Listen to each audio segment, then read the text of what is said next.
વડોદરા શહેરમાં આજે સર્વમંગલ ટ્રસ્ટ, ગ્રાહક સુરક્ષા સંરક્ષણ એન્ડ સેવા ફાઉન્ડેશન ગ્રુપ ઓફ માંજલપુર, બરોડિયન્સ અને ઇન્દ્રપુરી નિઝામપુરાના સંયુક્ત ઉપક્રમે વૃક્ષારોપણ કાર્યક્રમનું આયોજન કરવામાં આવ્યું હતું. આ કાર્યક્રમમાં ગ્રાહક સુરક્ષા સંરક્ષણ મંત્રી વૈભવભાઈ ચોકસી વિશેષ ઉપસ્થિત રહ્યા હતા. તેમણે વૃક્ષારોપણ કર્યા બાદ ઉપસ્થિત નાગરિકોને માત્ર વૃક્ષો વાવવાનું જ નહીં, પરંતુ તેની નિયમિત જાળવણી અને માવજત કરવાની પણ અપીલ કરી હતી.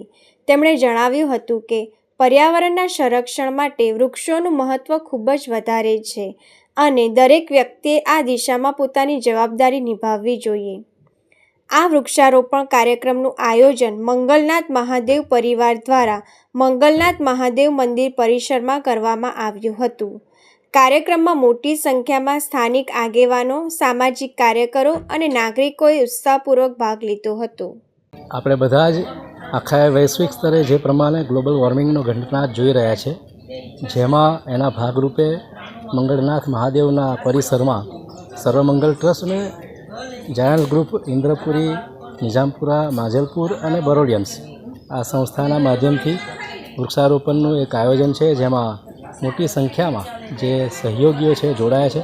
આપણા માધ્યમથી વધુ લોકો વૃક્ષ પ્રેમી બને અને વૃક્ષનું જતન કરે એવી એક અપીલ કરીએ છીએ.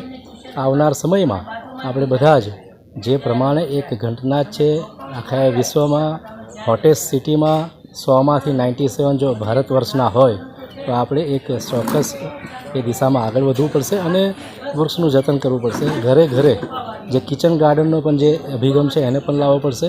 એક પેડ માં કે નામને પણ જોડીને આગળ વધવું પડશે.